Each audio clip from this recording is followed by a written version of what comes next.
Hello there, thank you and welcome to another edition of the Evening Review.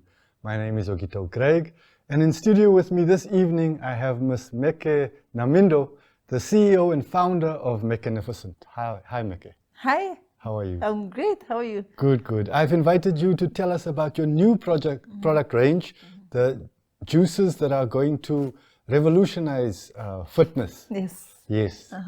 Tell us about them. Okay, great. Thank you so much for having me. You're I'm welcome. glad to see you again. You've been with Mekenificent since we started. Yes. Yeah. So it's quite good to be back with you here again.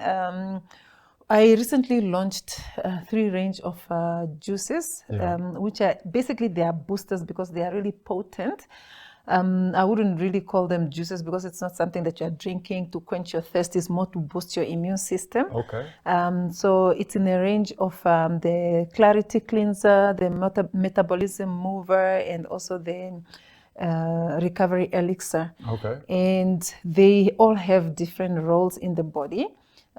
Some of them help with indigestion, weight loss, or weight management, and what we call also the kapunda eliminator. Okay. And also we have the recovery elixir, which is really good for athletes. And of course, as a former national athlete, I'm always finding research and different ways to help, especially people who are into sports, because for the longest time in the country, we didn't have the proper support. And when we are performing, it's merely sometimes because of their natural abilities. Yes. So the recovery elixir is specifically for athletes. However, it's also really good for just general immunity and for senior citizens. Okay. And then we have the clarity cleanser. With our country, where we are experiencing, for some reason, we are experiencing a high level of stress and anxiety and depression. One of the things that I've also been doing with my wellness company is also do research and finding solutions to better support the community. So the Clarity Cleanser is good for stress management. And as much as it's also just a general booster, the ingredients in it helps actually with the relaxing of the mind while boosting your immune system. Because even when people are dealing with stress, they also just eat whatever is available. Yes. And we forget that whatever you put in your mouth contributes a whole lot to your mind and your body. Okay. Yeah. Yeah. You were speaking about the ingredients. Where do you get the ingredients from? The proud thing, actually, our ingredients are from Namibia. I've been working quite a lot with the World Food Program, and I am endorsed by the United Nations. I've worked with their food scientists as well, and I am in touch with a lot of our farmers countrywide. And because I've worked also for an agro-marketing and trade agency, I have a knowledge of what's happening in the community.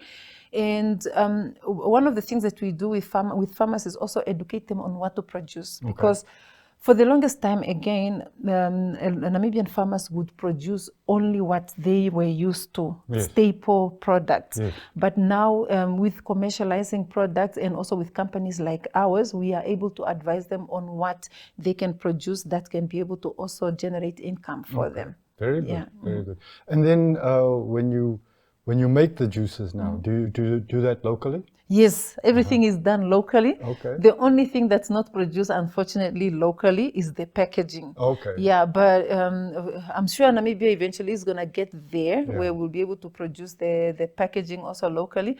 But everything is done here. The labeling, everything, the juicing and the packaging is done locally. You've been in the fitness and wellness business for some time. Yeah. How did you get started? It all started really. I was working. I have to give credit to Virgin Active. Richard Branson was my boss. Okay. Okay. So I've learned quite a lot when I was working for Virgin Active as an athlete, because I've interacted with. At that time, I interacted with a lot of international people. So I learned on how things are done. Now I had to add a touch that is more fitting the Namibian economy and also the Namibian community and adaptability. So when I was off season as an athlete, it was difficult for me to find nutritional meals. Of course, with Virgin Active, they offer fitness programs, which is really good. So I ended up coming up with methods of body mass training. Of course, then it's clashing because then when I'm teaching people physical activities, you need to be able to use your body for you to train yourself. Of course, the machines do help at times, but sometimes if you don't have access to the gym, you need then programs like the ones that I offer. So that's how it started. And the nutrition came in when I realized that as much as I was giving proper fitness programs to people, some of them were not seeing the results as they should. And then later on, I realized it's due to diet. Yeah. So I started then doing a lot of research, again, affordability and also accessibility. Yes. So I worked then, when I left with Virgin Active, I worked with Mouton dietitian, Stephanie Mouton. Okay. She's a local dietitian. And what I liked about her is because she's touching more on the Afrikaans tradition. Yeah. And then I'm coming from the Ovambo tradition. So we combined our knowledge together, and then I came up with a 31-day nutritional guide, which is really proudly Namibian because it's touching on these cultures, and it's able to speak to a wider audience in Namibia. Awesome. Yeah, so that's how I started, really from just a bootcamp, outdoor activities. I love the outdoors, and now to a big wellness hub in Windhoek. Yes, yes. Yeah. You've grown a lot. Tell us a bit about your wellness hub at Windhoek. Yeah. You probably remember when we were when I stopped doing activities in the stadiums. We wanted then to do something more centralized. Yes. When we moved from Windhoek West, I needed something a little bit bigger, so that I can be able to expand on wellness. So now the facility in Windhoek, it's perfect because I'm able to tap onto nutrition, fitness, emotional well-being, and also social well-being in a coordinated manner. I feel like the world is so busy and the world is so loud, and especially after COVID, I wanted to create something that can offer like a safe havens for people, where it's not too like loud music and all of these things that are stimulating the brain too much, where you can come and enjoy a healthy meal and also just relax. And I introduced then also like a recovery room, but now it turned to the B&Bs. Okay. So now we have 7 B&Bs. A lot of my business sometimes happen by accident, because I'm like, okay, we have a need for this, let me add on to this. We have a need for this, let me add on to this. So yeah, even these juices, it just came about because I saw that people were desperate for change or some improvement in their nutrition. Yes. And then I decided, let me juice and put recipes together that they can just pop in. Awesome. Yeah, awesome. Yeah. But I see we also have some water here. Tell us about the water. Yes, the water is something I've always wanted to do. As a small girl, I lived with my grandmother when my mom just died when I was 5 years. And I got a little bit of a culture shock because we had to carry water long distance on our heads to take back to our grandmother. And apparently I used to tell my grandmother that when I grow, I'm going to remove you from this village. And I was also telling her that I have to move myself away from this village. Yeah. So I told her that when I'm growing, I'm going to make sure that I put some water in your house, of which I did. When I did that, they actually told me that, do you know that you used to talk about this as a kid? Yeah. So I made sure that I actually bring some pipes into her homestead in the village so that she doesn't have to struggle. And then I decided, man, this is something that I didn't have a luxury of access to water as a child. Yeah. And I just wanted to have it and also create an opportunity for people to hydrate. And drinking water is one of the things that I promote a lot. I feel like we don't drink enough water. We are living in a dry country. And I think it's also a nice product to have since I'm promoting hydration. Yeah. What makes your water different? This is ozonated water. What does that mean? It's put through a purification process, which adds extra minerals and just a nice taste to it. Okay. And the unique part also is that it's also produced in Namibia, bottled in Namibia, and it's also having a still and sparkling water. Okay. Yeah. So it's something that I'm really, really passionate about and really proud of. It's like a little dedication to myself. Very good, very good. For the hot sun, walking with water as a child. Yeah. Yeah. Very good, very good. Now you've told us about all these different entrepreneurial projects that you've done. You're like a serial entrepreneur. And there's a lot of emphasis these days on people starting business and government policies that support. Tell us about some of the obstacles you had to overcome. Yeah. And do you think things are easier now? Yeah. Oh, Ghetto, it was not easy. It's still not easy, but I've learned to cope and also not to complain. Starting off my business, I didn't get the support. Yeah. I know people are proud now and they are affiliating themselves to me. And one of the things I tell people is that if you work hard and then you are doing something, people then start taking recognition. But I feel like we don't have that belief at the grassroots, because maybe we are doubting, is it gonna work? Yeah. I had to prove myself continuously. I still have to prove myself continuously. So when things are happening, it's honestly just because I make them happen. Yeah. And it's even more hard. I don't like to use because I'm a woman or anything. I think it's also hard for men to run businesses in the country. I don't know. I tried to get funding, both from the institutions. I sometimes call them out and say, you go to workshops, you talk this painting a glamorous picture, but when it's actually time for you to for the institutions to fund the SMEs, it doesn't happen. Yeah. I have to be grateful to Bank Windhoek. They took a chance on me for me to actually be able to take to buy the property in Klein Windhoek. Honestly, Bank Windhoek, they do a lot for SMEs in my view. I've seen it happen. And it's not because it's a privilege. It's also, I think I managed to get that because from the beginning, my books were in order. Yeah. So I invested in an accountant. Yeah. I made sure that I registered with the Social Securities and NAMRA. Yeah. So I had something to prove, Yeah. you know.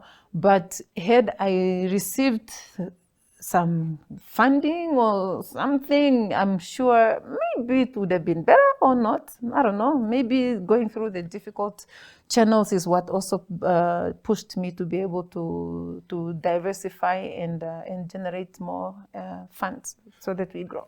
I noticed you mentioned that your books were in order, and I've spoken to people who have ambitions to start business, and I've also shared that advice. But is there any other advice that you might be able to share with maybe some young people who have ideas or ambitions to go into entrepreneurship? Yeah. Financial discipline, very, very important. This morning I wrote that it's possible for you to make money while you are sleeping, but before you get there, you're going to have sleepless nights. And keeping a level head on your shoulders, being humble, but also don't be afraid to be full of nonsense at times. Yeah. Believe in yourself. Thank you. Believe in your craft. Meke, let me stop you there because we're going to go for a quick commercial break. Join us when we get right back, and remember, believe in yourself. Yes.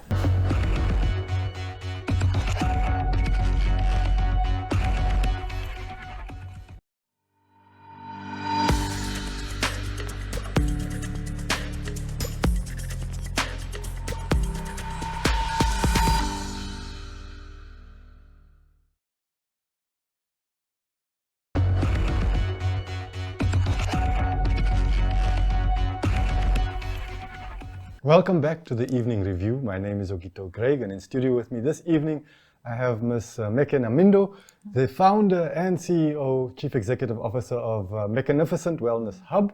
And she's a serial entrepreneur who is making a lot of success. We have some of her latest products here in front of us. Meke, you're a woman in business. And I'd like you to share a bit about that experience with us, and also some advice that you have for other ladies who might want to go into business for themselves. Yes. Being a businesswoman, a woman in business rather, is it comes with its perks. It can be a blessing and a curse. But you need to be really level-headed. You need to make to laugh at yourself at times, because if you're too serious all the time, then you can lose yourself. Okay. It is quite challenging because also balancing between being a boss and being a colleague to your employees can be quite challenging. Yes. Because for the longest time, I think people would prefer a male boss over a female boss. And when it comes to managing finances, you need to be financially disciplined. Make sure your books are in order. Believe in yourself. Talk to yourself a lot more than you talk to people. Okay. The first person you should be talking to when you open your eyes, even if your eyes are not open, like the eyes to your soul, is you. Yeah. And I do a lot of self-development books and audio books. When you get ideas, don't be afraid to execute, because just when you think that it's your unique idea, somebody else is doing it. And explore. Don't be afraid to be a jack of all trades. I take that title with pride now. At first I used to be like, oh, wait, what? Yeah. But yeah, don't be afraid to try anything that you feel like might work. Okay. You know, the world can adjust to your ideas. Yeah. Okay. Now you've been on this journey for a number of years now. How has the landscape changed from when you first started your first business and what you see around you now? Okay. When I started, people didn't really understand what I was doing because the concept of wellness was fairly new. And even for myself, and also when I did win an award once upon a time, also during the COVID time, my mentor was also trying to grasp what exactly are you talking about. Yeah. And it took us really like a whole year for us to be able to draw the Mekenificent picture. Yes. Only after the second year, I was like, okay, well, look, let's draw the M, and then let's see what's in my head, and then we drew up the map. Only now, still some people would be wondering what is actually Mekenificent about. But now, because everything is drawn up and we have a website, it's easy for people to say, oh, okay. So it's all coming into, it's all making a perfect picture now. And it took, I'm entering my 5th year. Yeah. Yeah, and only in the 3rd and 4th year, it was actually becoming more easy to explain to people. Because I would be like, okay, no, this is what we do, this is what we do, this is what it is. But now it's a nice map, and everything is speaking to each other. Yeah, very good, very good. And do you think that the situation is better, because I know that government has been trying to encourage people to start businesses and create jobs for themselves and for other people. Do you think that talk has moved into action, or is it still a work in progress? Personally, I think it's still a work in progress. I see the efforts that's been made, but I feel like it's still a little scratch on the surface. A lot more needs to be done.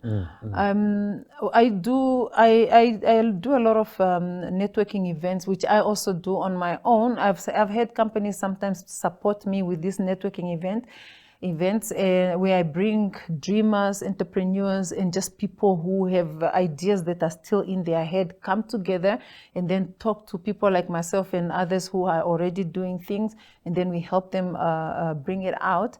Of course, we don't help financially. It's just to say, go for it, or this is what you need to do. Yeah. Namibia has a lot of innovations and a lot of innovators, and people just need the funding. You know, not everybody is maybe as lucky as I was, where I was previously working, and I had actually savings. I wouldn't call it saving because I used my pension money to start a business. But I feel if they get like an injection, just funding, just to start off, and then mentorship, because I feel like sometimes we fund projects and that's it.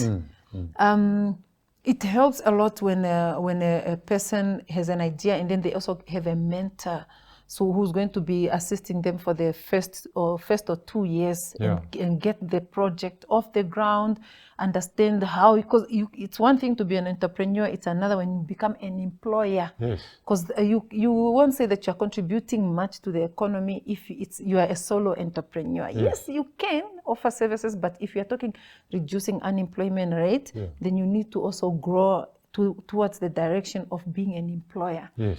And I'm seeing also the youth funds that are happening now. And the numbers for me were a little bit disappointing because with yes, our population is small, but the funding opportunities is still so small. Yes, very limited. Yeah, it's very limited. I think we need to do a lot more. Yeah. And it's not easy running a business in Namibia. Things are expensive.